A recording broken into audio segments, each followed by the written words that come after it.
देश में आम चुनाव के महज 2 चरण बाकी है। ऐसे में हिमाचल प्रदेश में भी राजनीतिक माहौल गर्माता जा रहा है। कल 24 मई को प्रधानमंत्री मोदी हिमाचल प्रदेश में नाहन और मंडी में बैक टू बैक 2 जनसभाएं करेंगे। उससे पहले इंडी गठबंधन ने एक बार फिर भाजपा और एनडीए के खिलाफ मोर्चा खोल दिया है। शिमला में संयुक्त प्रेस वार्ता के दौरान इंडी गठबंधन ने भाजपा पर देश के आम चुनाव को मुद्दों से भटकाकर सांप्रदायिक ध्रुवीकरण की ओर ले जाने का आरोप लगाया। साथ ही 4 जून के बाद देश में इंडिया एयरलाइंस की सरकार बनने का दावा दोहरा दिया।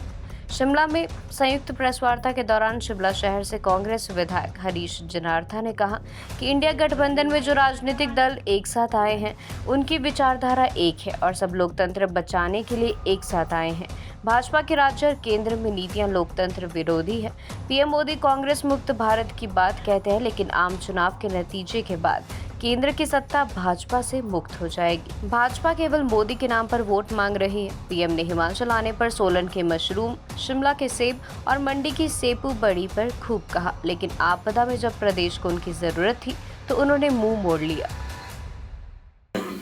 ये हमारी ये कंबाइंड प्रेस कॉन्फ्रेंस है सीपीआईएम, आम आदमी पार्टी और जो हमारा इंडिया अलायंस है उसके प्रति हमने आज ये प्रेस कॉन्फ्रेंस रखी है। यहाँ पे जो मेजर पार्टीज़ है हिमाचल के अंदर वो सीपीआईएम और इस अलायंस में सीपीआईएम, कांग्रेस और आम आदमी पार्टी। जनरली बाकी स्टेट्स में और भी डिफरेंट रीजनल पार्टीज़ हैं जो स्टेट की, पर लेकिन हिमाचल के अंदर ये मेजर अलायंस में हम 3 पार्टीज़ यहाँ पे हैं। हमने ये आज ये कॉन्फ्रेंस इसलिए रखी है, जॉइंट कॉन्फ्रेंस इसलिए रखी है क्योंकि जो ये पॉलिसी मैटर्स है, आपने अभी तक हमारे स्टेट में प्रेस कॉन्फ्रेंसेस नेशनल लेवल तक हुई है और फिर स्टेट लेवल तक हुई है। आज हम ये जो कॉन्फ्रेंस है हम ये इसको एक किस्म से डिस्ट्रिक्ट और अपने कॉन्स्टिट्यूंसी लेवल तक इसको हमने एड्रेस करने का प्रयास किया है। कई मुद्दे हैं इसमें और ख़ास करके जहाँ के कंसर्न है, नेशनल लेवल का जो कंसर्न है, जिसके कारण हमें जो हमारी एक सोच है, हमारे गठबंधन की जो सोच है उसको हमने ग्राउंड लेवल तक लोगों के बीच ले जाना है। तो उसकी सोच में हम ये कहना चाहते हैं कि हम सब इकट्ठे होकर इस इलेक्शन को लड़ रहे हैं और हमें उम्मीद है कि हम जो हमारी एक विचारधारा है जो कि खासकर सीपीआईएम और आम आदमी पार्टी और कांग्रेस है, लगभग हमारी विचारधारा सेम ही चलती है शुरू से लेकर। आइडियोलॉजी हमारी सेम है, हमारे कोई जिसे कहते हैं एक जो विजन है वो भी लगभग सेम है और मेन सोच हमारी ये है कि सर्कुलर गवर्नमेंट बने और जिस तरीके से आप अभी देख रहे हैं कि नेशनल लेवल पे क्या हो रहा है और किसी इम्पॉर्टेंट इश्यूज़ को एड्रेस नहीं किया जा रहा है, वो सिर्फ अभी तक भी मंगलसूत्र, राम मंदिर और जिसे कहते हैं इरेलीवेंट टॉपिक्स पे डिस्कशन नेशनल लेवल तक भी चल रही है। खास करके जो उनके स्टार प्रचारक है जिसमें कि मोदी जी को गिन सकते हैं हम और अमित शाह जी को गिन सकते हैं और डाउन द लाइन आपके नड्डा जी हो गए और जो भी इनके मेजर लोग हैं। लेकिन हम आम आदमी जिसे कहते हैं जनरल पब्लिक तक ये मैसेज देना चाहते हैं कि अभी ये टाइम आ गया है, ये बहुत अच्छा टाइम आया है। हम आप लोगों का सभी का सहयोग मांग रहे हैं, इसलिए मांग रहे हैं क्योंकि जो इनकी एंटी डेमोक्रेटिक पॉलिसीज़ है सेंटर में भी और स्टेट्स में भी, और उसके अलावा जो जिस तरीके से आज हमारी अनएम्प्लॉयमेंट है, बेरोज़गारी बहुत है और आप इसके प्रति आप देखते हो उसका क्या आगे असर हुआ बेरोज़गारी का कि आगे से आगे तक वो डाइवर्जन बहुत हो चुकी है। जो आपका फोकस है बच्चों का वो डाइवर्ट हो चुका है और बच्चे डिफरेंट जिसे कहते हैं नेगेटिव साइड्स को लेके अलग अलग धाराओं में चल रहे हैं।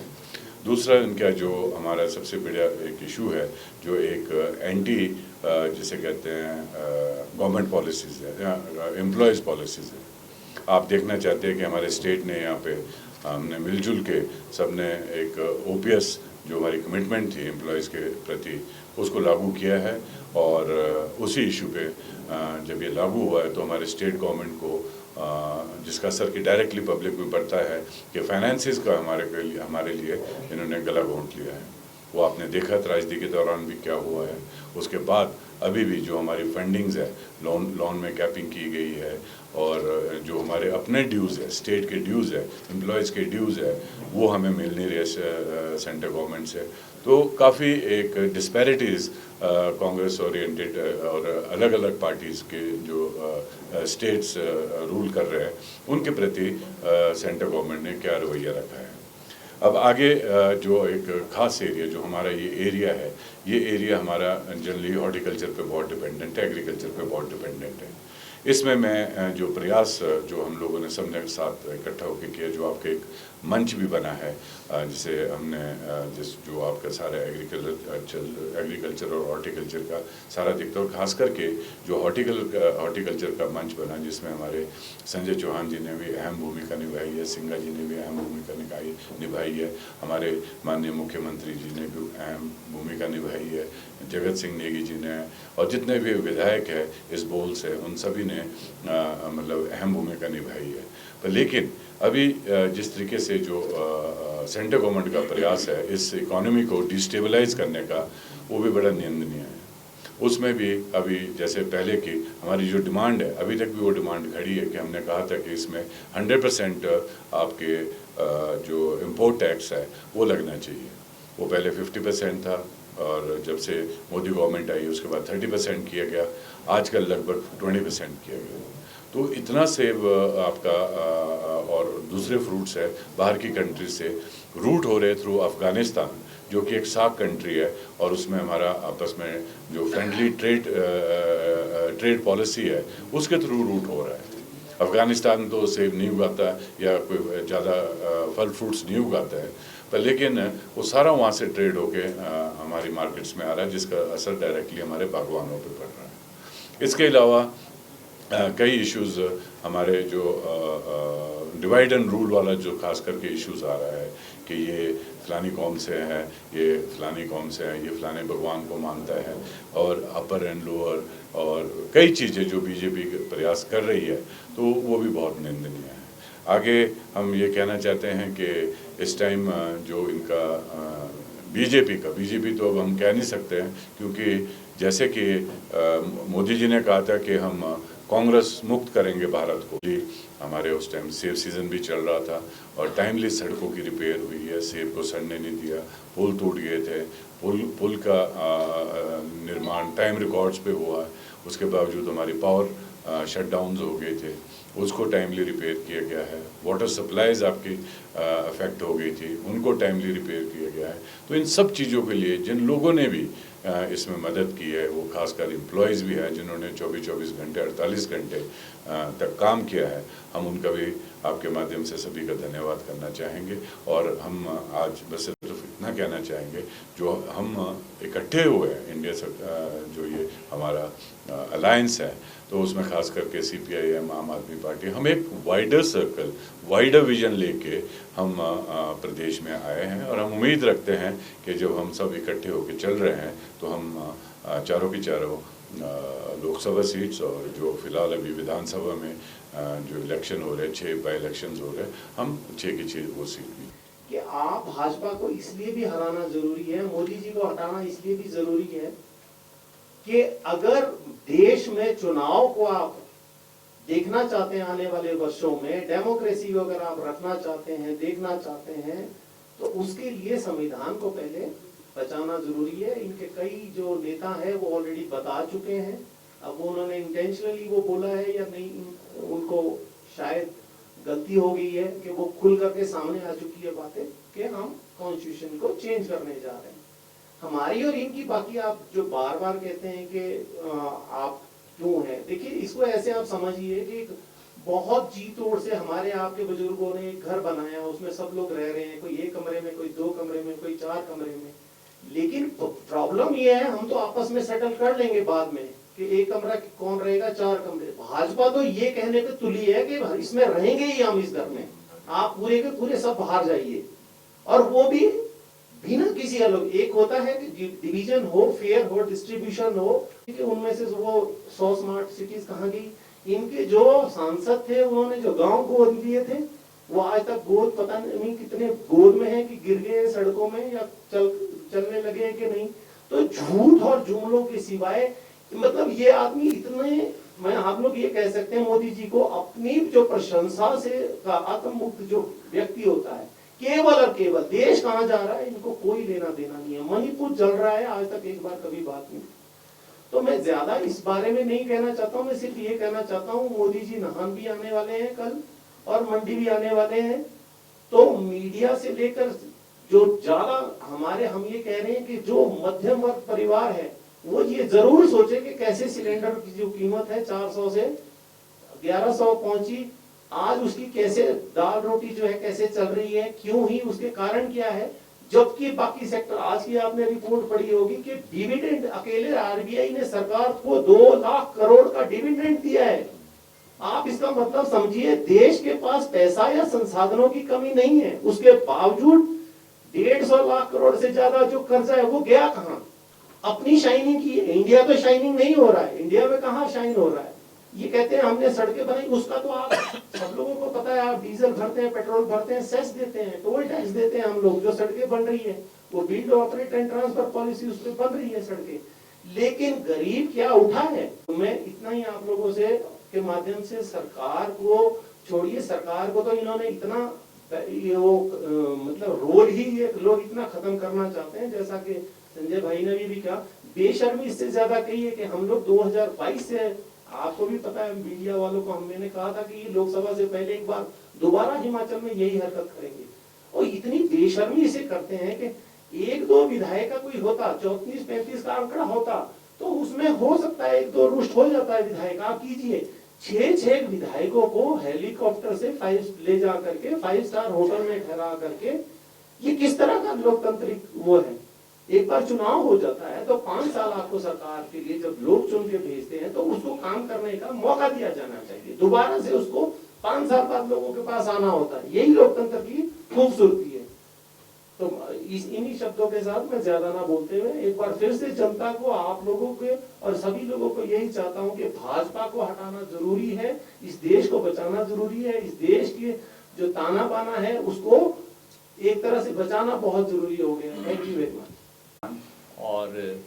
जो विधायक हैं शिमला शहर के, उन्होंने काफ़ी डिटेल में जो है ये बात रखी है कि ये जो इंडिया गठबंधन है ये किन मुद्दों को लेकर जो है इस बार देश में, प्रदेश में जो है वो चुनाव लोकसभा का लड़े। और ये आप सबको मालूम है कि देश के अंदर जो सेकुलर, डेमोक्रेटिक और इस देश के लोकतंत्र और संविधान की रक्षा को लेकर करीब 38 पार्टियां हैं जिन्होंने ये इंडिया अलायंस जो देश की संप्रभुता की रक्षा के लिए बनाया। और निरंतर आप देख रहे हैं पिछले समय से, जब से ये चुनाव का दौर चला है, तो उस समय में पूरे देश के स्तर पर इस अलायंस को एक ओवरवेलमिंग सपोर्ट जो है वो मिला है। और ये जो 18वीं लोकसभा का चुनाव इस देश के अंदर हो रहा है, ये एक विशेष परिस्थिति में हो रहा है, जिस प्रकार से हमने पूर्व में भी जो इंडिया अलायंस के सभी गठबंधन के अंदर जो घटक दल है, इन्होंने राज्य के स्तर पर और अन्य स्तर पर जो प्रेस वार्ताएं की है, अपनी बात रखी है। क्योंकि देश के अंदर ये जो मोदी जी के नेतृत्व में ये जो भाजपा एनडीए की सरकार है, पिछले 10 वर्षों के अंदर हमारे संविधान के ऊपर, हमारे लोकतंत्र के ऊपर, विशेष रूप में जो हमारे देश का जो संघीय ढांचा है, ये जो फेडरल स्ट्रक्चर है, उसके ऊपर एक बड़ा हमला जो किया है। और आपको देखा है कि इनकी जो कार्यप्रणाली है वो बिल्कुल ही जो है तानाशाहपूर्ण है और फांसीवादी तौर तरीके अपनाकर जो है इस लोकतंत्र को खत्म करने का काम किया जा रहा। आपने देखा कि देश के अंदर जो चुनी हुई सरकारें हैं उनको डिस्टेबलाइज करने के लिए धन बल और सत्ता बल का दुरुपयोग किया जा रहा है। हमारे जो चुने हुए 2 मुख्यमंत्री हैं, अरविंद केजरीवाल दिल्ली के मुख्यमंत्री, हेमंत सोरेन जो झारखंड के मुख्यमंत्री, उनको जेल के अंदर डाला गया। हिमाचल प्रदेश के अंदर जिस तरीके से लोकतंत्र के ऊपर जनता के जमता, ये हिमाचल प्रदेश के इतिहास में ये सबसे बड़ी काली घटना है। जिस तरीके से ये 6 विधायकों को खरीदकर भाजपा ने धन बल और सत्ता बल का दुरुपयोग करते हुए जो सरकार जिसके पास 40 सीट जो है जनता ने जनमत में दी थी भाजपा को हराकर, उसको डिस्टेबलाइज करने का काम किया। मैं समझता हूँ ये लोकतंत्र के ऊपर बड़ा हमला है। इन्हीं बातों को लेकर आज जो है ये इंडिया अलायंस जो है इस चुनाव में जो है वो उतरा है, और हम देश और प्रदेश की जनता से अपील कर रहे हैं कि ये जो भाजपा की देश को विभाजित करने की राजनीति,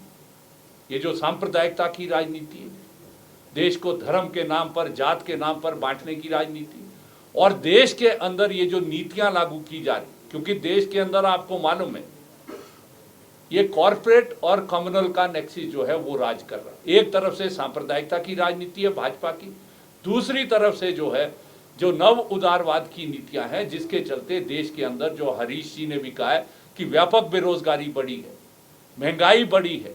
कृषि का संकट बढ़ा है। आज जो वर्किंग क्लास है, मजदूर है, कर्मचारी है, उसके जो हक है उनके ऊपर हमला जो है इस भाजपा की सरकार की जो नीतियां लागू की गई है 10 साल में, वो हमला किया है। यहाँ पर आपने देखा ये जो ओपीएस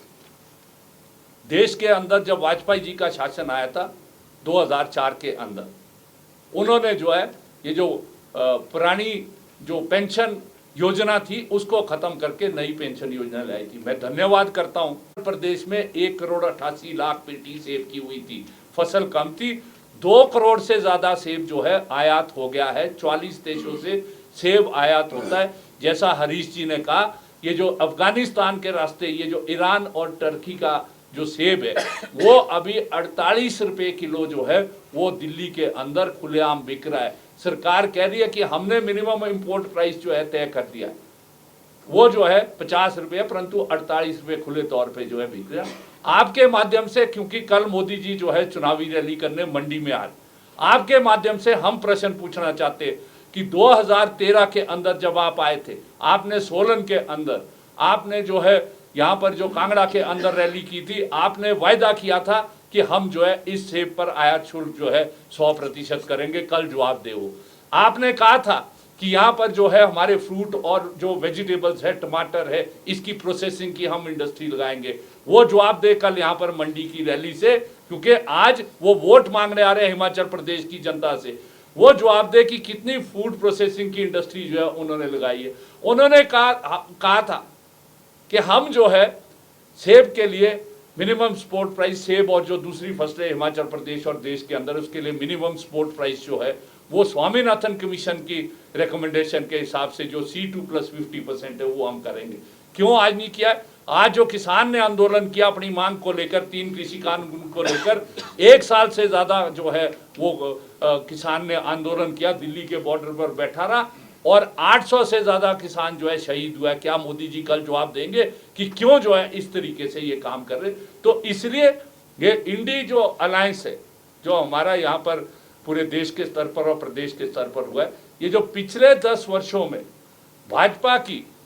जो ये महंगाई बढ़ाने वाली नीतियां हैं, ये जो बेरोजगारी पैदा करने वाली नीतियां, ये जो देश के अंदर, जो प्रदेश के अंदर कृषि का संकट और रोजी रोटी का संकट जो खड़ा कर दिया, जिसके चलते लाखों किसानों ने जो है पिछले 10 वर्षों के अंदर 1,04,000 से ज्यादा किसानों ने आत्महत्या। जवाब देना चाहिए था कि 5 साल हमने क्या किया। 10 साल पहले जो है वीरेंद्र कश्यप जो है उससे रहे हैं, है ना, उनको तो इसलिए काट दिया था कि उनका जो सर्वे में आया था। तो 15 साल से भाजपा को ये बताना पड़ेगा कि इस शिमला पार्लियामेंट्री कॉन्स्टिट्यूंसी में हिमाचल प्रदेश के अंदर उनका क्या योगदान रहा है। तो इसलिए आज जो इंडिया अलायंस लड़ रहा है वो इसलिए लड़ रहा है कि प्रदेश का जो किसान है, देश का जो बेरोजगार है, युवा है, उसको जो है रोजगार मिले, महंगाई से छुटकारा मिले, और जो है ये देश के अंदर ये जो सांप्रदायिकता का जहर घोलने का काम, ये जो जातिगत राजनीति करने का काम जो ये भाजपा और इसके सहयोगी कर रहे हैं, तो इसलिए जो है ये कर रहे हैं।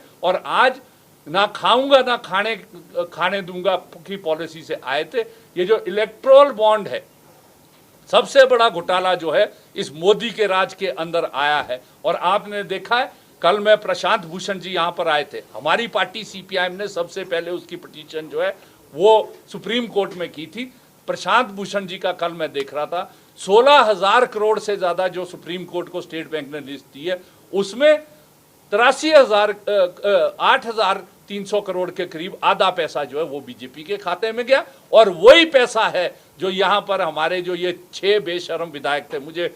बड़े उसके साथ कहना पड़ रहा है, जिन्होंने उस पैसे के लेन देन से जो है ये अपने प्रदेश की जनता से जो है वो किया है। तो इसलिए हम आपके माध्यम से प्रदेश की जनता से अपील कर रहे हैं कि जो इंडिया अलायंस के 4 लोकसभा के कैंडिडेट हैं, स्वाभाविक रूप से वो हाथ के चुनाव चिन्ह पे कांग्रेस के कैंडिडेट्स हैं, और जो ये 6 विधानसभा के कैंडिडेट्स हैं, इनको हराने के लिए जो है आज जनता को जो है आगे आना पड़ेगा, क्योंकि ये चुनाव भाजपा और उसके सहयोगी दल एनडीए कह रहे हैं ये मोदी वर्सेस जो है ये पूरा देश है। तो आज इस देश को बचाने के लिए इंडिया अलायंस के माध्यम से हम अपील कर रहे हैं